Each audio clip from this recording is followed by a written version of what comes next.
Salut mes madrilènes, salut mes merengues, salut mes galactiques, j'espère que vous allez tous très bien. Bon, en réalité, je ne sais vraiment pas par où commencer, les intros ne sont pas mon fort. Mais bon, depuis le match de samedi soir, il s'en est passé des choses. On a eu cette interview de Mbappé sur Canal+, où le joueur a accepté de revenir sur pas mal de choses, et notamment son intégration au Real Madrid, et franchement, j'ai trouvé que ça en était très bien sorti. Il a à chaque fois répondu comme il fallait, et bon, on sent que ça a été travaillé, mais sa manière de s'exprimer a eu pour effet d'au moins rehausser sa sympathie. Et pour ceux qui veulent en savoir plus, je suis désolé, ce qui se passe hors foot, c'est pas trop mon fort. Moi, je préfère me concentrer sur ce qui va se passer sur le terrain. Il y a énormément de youtubeurs qui en ont parlé de cette interview et qui en parleront sûrement mieux que moi. N'hésitez pas à aller les voir. Mais bon, comme j'ai dit, cette interview donne tout de même un visage plus appréciable du joueur et ça donne tout de même plus envie d'être derrière lui. Et j'espère qu'un jour ou l'autre, il retrouvera son niveau. D'ailleurs, des paroles même du joueur, il a dit qu'il allait réussir au Real, il n'y a plus qu'à attendre. Deuxième chose, et pas des moindres, on a eu la liste des convoqués avec le retour de Vinicius et Rodrigo qui étaient incertains, enfin dans le groupe. Et avec la présence comme prévu de Bellingham, mais qui nous a tout de même fait une petite frayeur durant le match de championnat, on a enfin toutes nos armes offensives. Ça faisait longtemps et ça va être plus que nécessaire. Puisqu'après la victoire de ce week-end en Liga sur le terrain de Girona 3-0, et même si tout n'a pas été parfait, ça a tout de même permis à certains de se remettre en confiance, on entame une semaine quasi décisive en Ligue des Champions, puisqu'avant de jouer le match de demain soir face à l'Atalanta Bergame, on est 24e et donc à la dernière place qualificative des barrages, et autant dire que ce match relève d'une importance cruciale. Surtout que tu vas jouer une équipe qui est actuellement très en forme, j'en avais parlé lors du match face à Liverpool, c'est pour moi peut-être la seconde équipe la plus dangereuse à jouer dans l'état actuel des choses après les Reds. Les Bergamotes sont actuellement premiers de Serie A et avec la manière, puisqu'après avoir commencé leur championnat en demi-teinte, ils viennent d'enchaîner là ce week-end leur 9ème victoire d'affilée et face au Milan AC qui est pourtant elle aussi très en forme cette année, on s'en souvient d'ailleurs. Et quand je repense au dernier match de notre équipe, que ça soit en championnat ou en Ligue des Champions, autant dire que ça va pas être facile d'aller faire un résultat là-bas. Et le constat est le même en Europe pour les joueurs de l'Atalanta qui n'ont pas perdu un seul match cette année, puisqu'en Champions League c'est 1-0 face à Arsenal et face au Celtic sur le même score de 0 partout, mais c'est aussi une victoire 3-0 face au Shakhtar, 2-0 face à Stuttgart, ainsi que là récemment un carton 6-1 face aux Young Boys de Berne. Alors certes, hormis Arsenal, les autres équipes étaient largement à leur portée. Mais bon, je tiens à rappeler que nous, on a tout de même fait des contre-performances contre des équipes qui étaient censées être à notre portée. Et je tiens à rappeler cette défaite face à Lille. Le point positif que j'arrive néanmoins à trouver, c'est que l'équipe n'a encore gagné aucun match à domicile et que toutes ses victoires sont en déplacement. On va se rassurer comme on peut, on va dire. D'autant plus que c'est une équipe qu'on a déjà joué en début de saison et qu'on a battu sur le score de 2-0, mais sans être non plus outrageusement supérieur.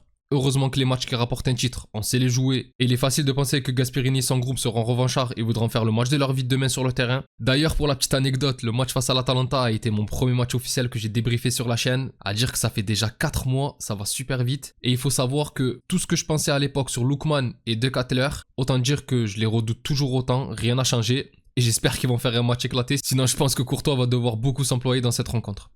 Bref, après si on va plus loin sur les confrontations entre les deux équipes, en enlevant le match de Supercoupe d'Europe en août, on en avait déjà parlé, mais on les avait joués que lors d'une seule et unique double confrontation pendant la saison 2020-2021. Et c'est logique au vu de l'expérience de l'équipe dans cette compétition. Pour une victoire 1-0 sur le terrain de l'Atalanta sur une grosse frappe de Ferland Mendy, et au retour 3-1 dans un match plutôt maîtrisé où Benzema, Ramos et Asensio étaient les buteurs. Et je ne suis pas défaitiste du tout car je crois qu'on va gagner demain, mais je ne m'attends ni à un match maîtrisé, ni à une rencontre facile, très loin de là. Si on gagne, ce sera plutôt une victoire à l'image de celle face à Dortmund ou Stuttgart, ou même ce week-end face à Girona, et c'est pour ça que le retour des Brésiliens et surtout Vinicius me rassure un tant soit peu. D'ailleurs, concernant la compo probable, je pense qu'Ancelotti va repasser en 4-3-3, en tout cas s'il te plaît, arrête avec ton 4-4-2.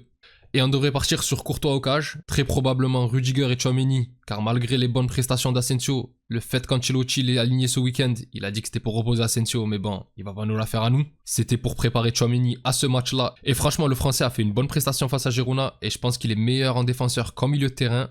Et j'en avais parlé au moment où il était blessé que sur du moyen long terme, il n'était pas impossible qu'il se retrouve défenseur central, déjà pour dépanner cette saison, mais même plus tard. Et je préfère de toutes les manières Kamavinga au milieu de terrain qui a une palette technique bien plus large. Et franchement, j'ai qu'une chose à dire, laisse Kamavinga en 6. Sur les côtés, comme d'habitude, Lucas Vazquez à droite et Fran Garcia à gauche. Autant dire que Ceballos ou Valverde, selon qui jouera au plus proche de la défense, aura beaucoup de boulot. En tout cas, j'espère que ça ne sera pas Bellingham qui sera obligé de passer son temps à défendre sur son côté où je vais serrer. Car pour moi au milieu, ça sera bien ce trio-là qui doit être aligné. Alors j'ai beaucoup hésité avec Modric qui a fait une excellente deuxième mi-temps face à Girona. Mais je pense qu'il faudrait mieux laisser le croate pour la rencontre face au Rayo, où on devrait avoir un peu plus la balle et où il pourra plus faire parler son talent balle au pied plutôt que défendre. Et du coup je pars avec Ceballos, Valverde et Bellingham, qui doit être le plus libre possible dans cette rencontre. À l'heure actuelle, l'anglais est en pleine bourre, il enchaîne les buts et les passes, et on va avoir besoin de lui dans cette rencontre malgré le retour de Vinicius. Et bon, en attaque, le trio légendaire, enfin, il peut le devenir si Mbappé retrouve son niveau. avec Vinicius, Mbappé et Rodrigo. Vinicius, ça fait déjà quelques jours qu'il a repris l'entraînement collectif et je pense qu'il est prêt à être titulaire. Ça a été une très bonne chose de ne pas précipiter son retour face à Girona. Et c'est vrai que Rodrigo, par contre, je ne sais pas s'il est apte à être titulaire, mais si ça n'avait pas été le cas, je pense que le staff ne l'aurait pas mis dans le groupe. Et que ce week-end, avant le match, la petite douleur qu'il avait ressentie et le fait qu'il n'ait pas joué avait été bien calculé par le staff médical du club pour lui permettre d'être présent ce soir. Sinon, bien entendu, ça devrait être Brahim à la place du Brésilien. Bon, pour la partie prono, j'arrive toujours pas à comprendre pourquoi je m'infiche ça. Et vous savez quoi, pour une fois, je vais faire le frileux. Et au vu des rencontres en Ligue des Champions de l'Atalanta, qui a fait des nuls à domicile, je vais juste dire que le Real ne perdra pas demain.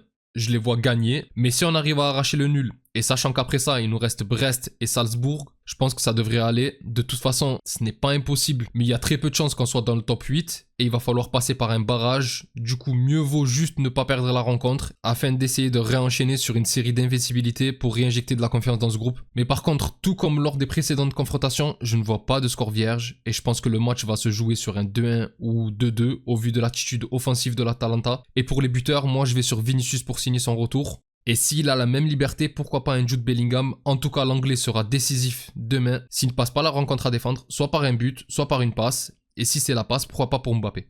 Enfin bref mes galactiques, c'est tout pour moi concernant cet avant-match. Donnez-moi vos pronostics dans les commentaires. Si la vidéo vous a plu, n'hésitez pas à liker et à vous abonner, c'est un soutien important pour la chaîne. On vient de passer les 500 et je remercie les personnes qui ont pris le temps de s'abonner, vous êtes les meilleurs. Pour les autres, je vous donne rendez-vous après le match et j'espère la victoire face à l'Atalanta. D'ici là, je vous souhaite une excellente journée ou soirée selon l'heure à laquelle vous regardez cette vidéo. Prenez tous soin de vous et encore et toujours, hasta le final, vamos Real. Salut!